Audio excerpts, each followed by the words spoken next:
morning students, welcome to the session 19. So in the past classes we are discussing about a hydroelectric power plant and what are the components of a hydroelectric power plant and also advantages, disadvantages, site selection of a hydroelectric power plant, and also we are discussing about what are the various parameters we can consider for a hydroelectric power plant, that is the flow measurement techniques. So mainly we are considering the two flows. One is the rainflow measurement and second one is the runoff measurement, and also we are discussing about the hydrographs in the previous sessions. Okay, so the present session is continued with the classification of hydroelectric power plants. So the unit 3 mainly focusing or totally focusing on a hydroelectric power generation only. So why it's very important for a hydroelectric power generation?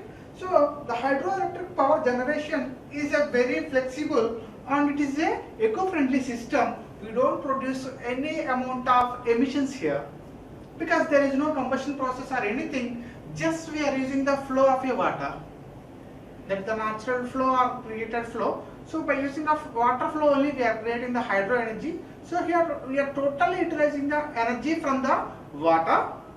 Okay, so that also we can divide it into different types of parameters are affecting the power generation techniques. So what is the classification of hydroelectric power plants? So hydroelectric power plants are majorly classified on the basis of three parameters. One is availability of head. So already do you know that? So if the head is increases, automatically the potential energy increases because P equal to mgh, potential energy equal to mgh. So here the head plays a major role in the production of a hydroelectric power. So based on the head we are classified as a one type, and next one is the according to the nature of load. So here load parameter also very important.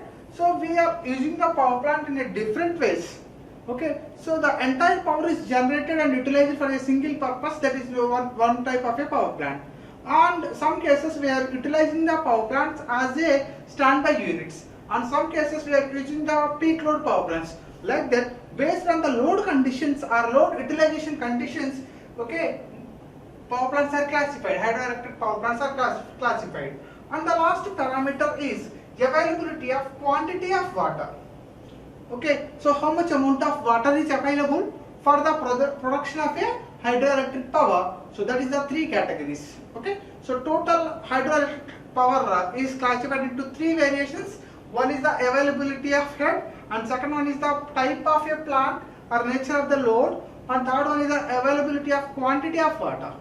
So these are the three major classifications. So again, each and every classification have a different categories. So now I would like to discuss each and everything in a clear mode. So the first thing I would like to explain about the availability of head. Okay, so based on the availability of head, the water power plants are classified into three categories. So what are the three methods of a based on the head? So based on the head, the hydroelectric power plants are classified. So one is the low head, and second one is the medium head, and third one is the high head plants. So three plants are divided here. One is the low head, and second one is the medium head, and third one is the high head. So based on the height only we are divided in these three. Okay, so what is meant by a medium or low head? So the head of a dam is low, less than 30 meters. So it's less than 30 meters. So when the dam height is less than 30 meters, so that type of power plants are known as the low head power plant. What happened with the low head? So already we discussed that if the head is less, automatically the power generated is a lower power only.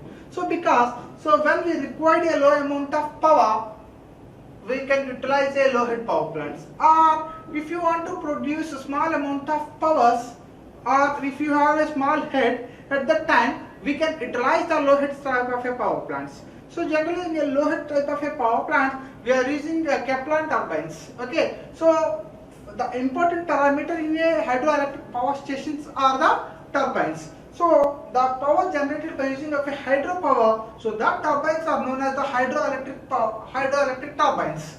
Hydroelectric turbines. So the turbines are generally different types of turbines are available, especially for a low heat power plants. We are using the Kaplan turbines,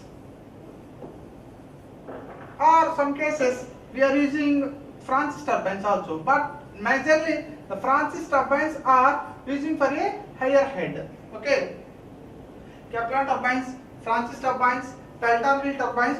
So these are the different turbines we have already available. Already we have a clear idea from these turbines from the fluid mechanics subject. Now I would like to discuss only the head. Okay, so just I am saying that if you want to produce a low amount of power, we can utilize a lower head power plants. Okay, especially the problem is most of the countries are using the medium power generation and the high level power generation only. Especially in India, we are not focusing on that much for a low head power plants because it gives a very costly of a power production process. The power production is very costly when compared to the medium and high head, because we need to establish all the components, but the power generation capacity is less. So that's the reason maybe sometimes the cost of production of a power is very high for a mini power plants or low head power plants. Okay, and the next one is the medium head power plants. So the medium head power plants, so generally the height is in between the 30 meters to below the 30 meters means it's a low head. So above the 30 meters and up to 100 meters. So the head is up to 100 meters. So that type of power plants are known as the medium head power plants. Medium head power plants. And here, when the power is generated with a medium range, that is more than 30 megawatts or up to 100 megawatts, if you want to produce, you can utilize a medium head power plants. Okay. What about the high head plants? So in a high head plants, the head is always higher than the 100 meters.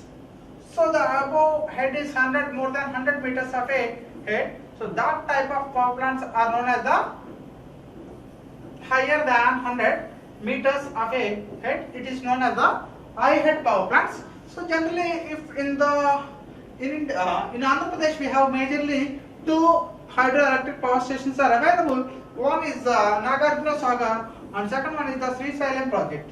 So it's a combination of Telangana and Andhra. Okay. So one is the Nagarjuna Sagar dam. So this is the known power plants. We know power plants are two. One is the Nagarjuna Sagar. So it is a border of Guntur and the Nalgonda districts, or border for the Andhra and Telangana also. Okay. And the capacity generation of a hydro power plant of a Nagarjuna Sagar is around 800 megawatts. Exactly, it's 816.4 megawatts. 4 megawatts.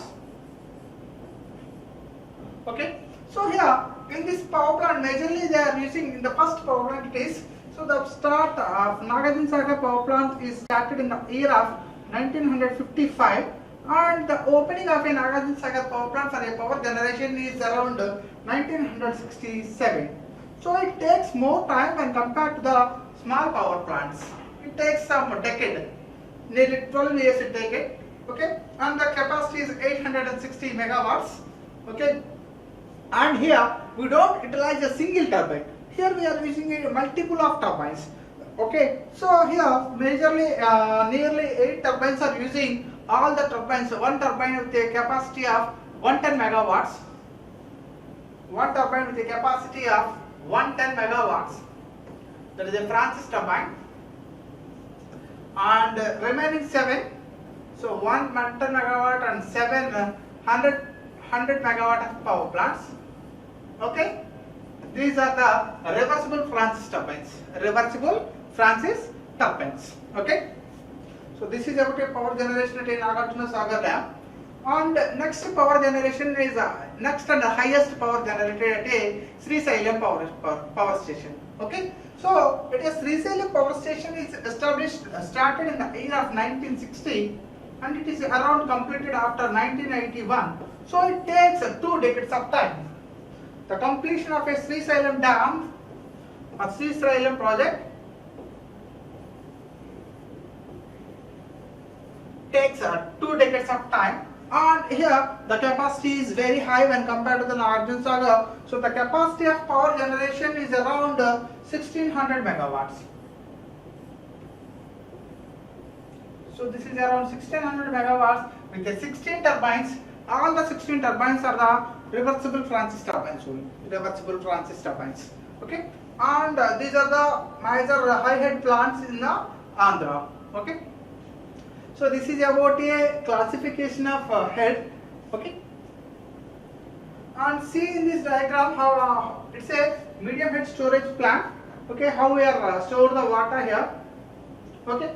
So here this is the dam point. Already we know that dam means it's a massive construction of concrete or earth material, and the second term is the reservoir. So here reservoir we can consider in two types. So reservoir means it's a storage of water. We can store the water here, and we can store the water here also. Okay. So it's a tile raise point. This is known as the tile raise point because we are collecting at a bottom part, and this is known as the headrace part. And some cases, if you want to produce high amount of power, but the water flow is very less, at that time we can utilize two types of reservoirs. One is the lower reservoir and second one is the upper reservoir. Like that also we can utilize here. Okay. So what happened here? So from the dam the water is collected through the penstock. So this is the penstock, and here we have a turbine concept. Okay. So by using a turbine it generates the mechanical energy, and the turbine is connected to a generator. So this is so this entire setup is known as the powerhouse. This entire setup is known as the powerhouse. So in a powerhouse we have mainly two components, one is the generator and the turbine components. Okay. And coming to the next classification according to the nature of load. So the nature of load. So how we are utilizing that load. Okay. So two types of loads generally we are using. One is the base load power plant, and second one is the peak load power plants. So what is meant by base load power plant? So the amount of power generation is same or unique entire the power production process. Okay. For example, if you want to produce 10 megawatt of power plant per day, okay, and you can establish a hydroelectric power plant with a 10 megawatt. So that continuously produces the 10 megawatt power plant throughout the year. So that type of power stations are known as the base load power plant. So the base load power plants are produce equal amount of power throughout the year. Equal power throughout the year. So that type of power stations are known as the base load power stations. So generally the base load power stations we are constructing with a low power, low cost. Okay. If you want to high power at a certain time, okay, so that type of power stations are known as the peak load stations. So in this peak load type of a power stations, we are not producing the power continuously. So we are producing the power at a certain timings only. After that certain time, we switch off the turn off the power station, and we can run the power production through the base load power plant only. Okay. So when we are required in a special cases at a high power, at that time only we are using the peak load power plants. For example, if you want to run the college, okay, for example in our college we would like to run the college, it requires 10 megawatts continuous power generation, and some occasional days we require some additional 5 megawatt of power. Okay, so for that purpose we are establishing a 15 megawatt of power plant. It shows the higher initial cost. Okay, it shows the higher initial cost on component, all the things. So at that time what we can do, we can utilize the peak load power plant with a 5 megawatt, or otherwise some other cases also there. Okay, so what are some other cases? So based on the seasonal conditions we have producing the electricity, so that is also some cases we are using peak load power plants.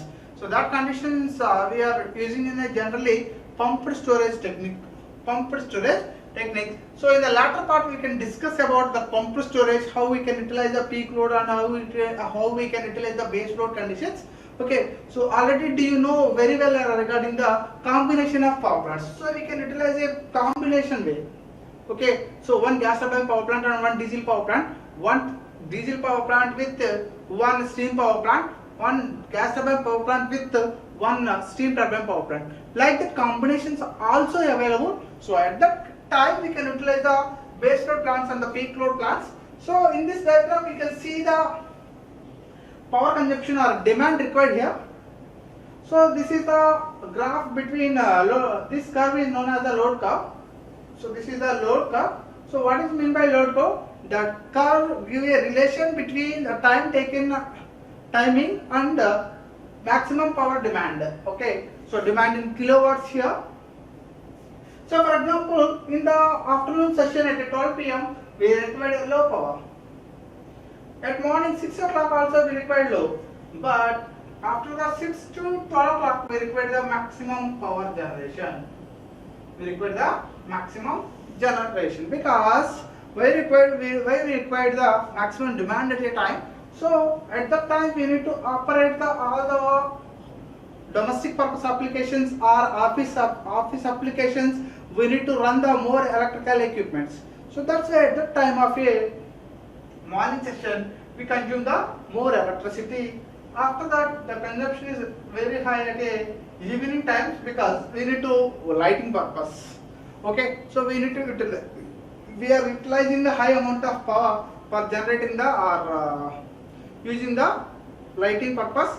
So that's why we at that time also we have a very peak loads at evening 6 o'clock times. So total overall in a day we are switch on the AC and air conditioning systems, lighting systems and all at the evening time. So that's why it shows a higher load. So that higher load is known as the peak load condition. That higher load is known as the peak load condition. So the entire case we required when we required the peak load, only some amount of power we required normally, and some amount of power is required in a higher conditions. So that is known as the peak load conditions. At that time we can utilize the peak load power stations. This is the classification on the nature of the load. And the next classification according to availability of quantity of water. So total we are seeing the three cases. One is availability of head. Next one is the availability of plants, nature of the load. And third one is the availability of quantity of water. So based on the water availability, we can classify. It's a very lengthy concept here. So total we have a availability of concept of availability of water is 5 parts. Okay, so the first thing is runoff river plant without pondage system. So pondage, why required pondage? Okay, so the pondage is very useful to utilize the power generation at a without runoff a river because all the rivers are based on the rainy seasons. And the rains are available very high, so at that time the flow of water is high. If there is no runoff of a river, we don't get a electrical power. So that's why we need to utilize the pondage. Some cases we are using pondage. So that's why first the condition is a runoff river plant without pondage, and the second condition is runoff river plant with pondage, and the third condition is storage type plant. So storage type plant also we need to store some amount of water for generating the excess electricity when we require the without flow of a water, or if the flow of water is available but we require more amount of power, at that case also we can utilize a storage type of a plants. And the fourth one is pumped storage plants, and previously we discussed that in a pumped storage cases we can store the water at a bottom part and we can supply the water to the higher parts, lower reservoir and the upper reservoirs. We can maintain the two reservoirs here. Okay, so the water is flowing from a top reservoir to the lower reservoir, and here we can place a turbine in the two reservoirs, in between the two reservoirs. What happens when the water flows from the higher turbine, higher reservoir or upper reservoir? Automatically the turbine produces a mechanical energy and that creates the electrical energy. But what happens? There is no water flow in a top position. So that's why we need to refill that upper storage by using a lower pond storage. Okay, so that type of a pumped storage system. So okay, but here we have some problem. For pumping a water from lower point to the higher point, it consumes more power when it generates the power of a higher to the lower condition. What happened we can do? Okay, so here we have a one probability is there why we are generating the power and why we are need to generate the same power, why we are need to resend the water again. This is the unnecessary thing. The thing is, so here see in this diagram, so this is the upper reservoir and this is the lower reservoir. So the water is flowing from the upper reservoir and here the electricity is generated. Okay, task completed. Task completed. What we are doing in the next case, so from the lower reservoir point we are sending back to the water. So this is the upper basin and the lower basin. So from the upper basin the water is collecting and here we are using the electricity. Okay. And what happened here? Again the turbine, here is the turbine is there and from the lower basin to water is sent back to the upper basin. So what is the requirement of a water taking from upper point? And it is connected to a base load steam power plant. Okay. So the entire concept is a simple thing. So in a daytime we require a very less amount of power. That's why we are generating the power from using of a upper load power plants and the lower load power plants similarly. But the case is in a night time we require more amount of power. Okay, so from where we are getting the electrical power? So at a night time, what we can do? In a daytime, we don't require a high amount of power from the steam power plant. Okay, so that's why we are using the steam power plant power and pumping back to the water to the upper reservoir. Remember this point. So we are sending back the reservoir water from the lower reservoir to the upper reservoir in a daytime. Okay, because we have excess power from the steam power plant. So sufficiently done at a daytime and night time we require more power and steam power capacity is 100 megawatts. So it's capable to generate day and night 100 megawatts. But in a night time I required around 150 megawatts. For 50 megawatts we have a shortage. So that 50 megawatts, how we can get it? So that 50 megawatts we can get it from the hydroelectric power plant in a night time by operating the upper reservoir point to the lower reservoir point. Because the cost production of a power at costly at a night time. It's a costly process when compared with a daytimes. Night power is very costly when compared with the daytimes. Why is the night time we require more amount of electricity than the daytime? The simple thing, in a night time most of the industries are working without affecting the human lives. So that's why most of the cases night time all the industries are working. Okay, so that's why because in a daytime if you want to run the industries means it requires more amount of power. So the maximum amount of power is utilized for industry. What about the domestic areas? That is the condition here. So that's why most of the cases all the industries are running at a night time. The total power is consumed for the industrial purpose in a night time, and daytime we are utilizing for domestic and office purposes, corporate purposes. Okay, this is the secret behind this. So for electricity for industrials we are giving a maximum cost when compared to the normal conditions. Okay, so this technique is known as pumped storage technique. When we require this pumped storage technique, so we don't have a runoff of water continuously.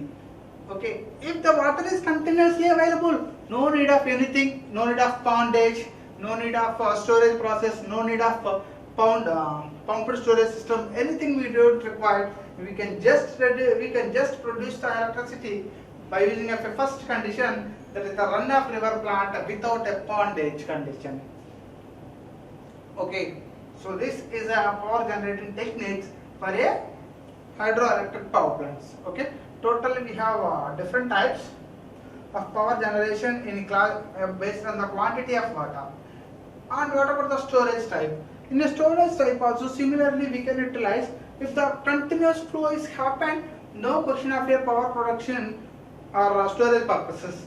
But we know that we have a large amount of water in a rainy season because due to the rains the canals or rivers are full of water. Okay, so at that time by using a dam construction we can store the water or we can reserve the water and we can utilize that reserved water for continuous power generation, and some of the water we can utilize for a agricultural basis also. Okay, so this is the storage type of a plants. So all our regular dams are storage type plants only. Okay, so here we don't require any plant or any dam more than that, so we can continuously flow the water and we can generate the electricity. And the last one is very important here, mini and micro hydel plants. So this mini means we are producing the less amount of power, maybe less than 5 megawatts of power is produced by using a mini power plants. So what is the use of a 5 megawatt of power? It's not sufficient to utilize a one powerful house. Maybe we can utilize for a 5 or 6 homes. Okay,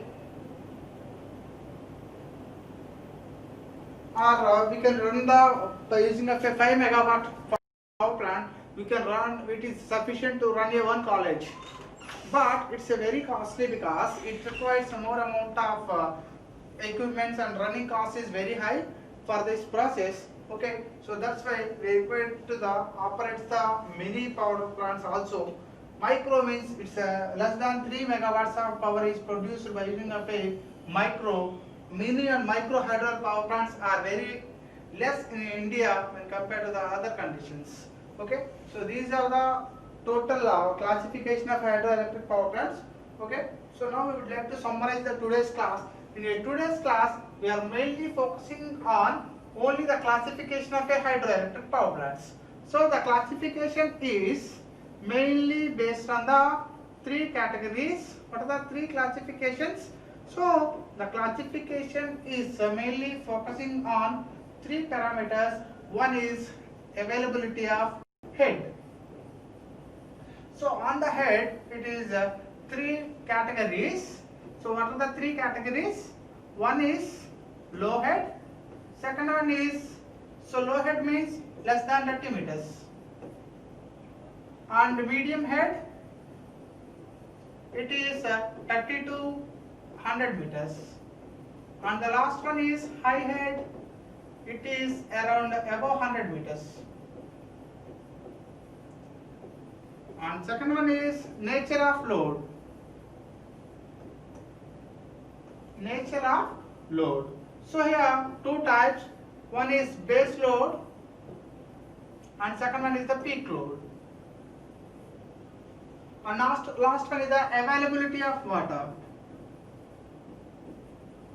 Availability of water.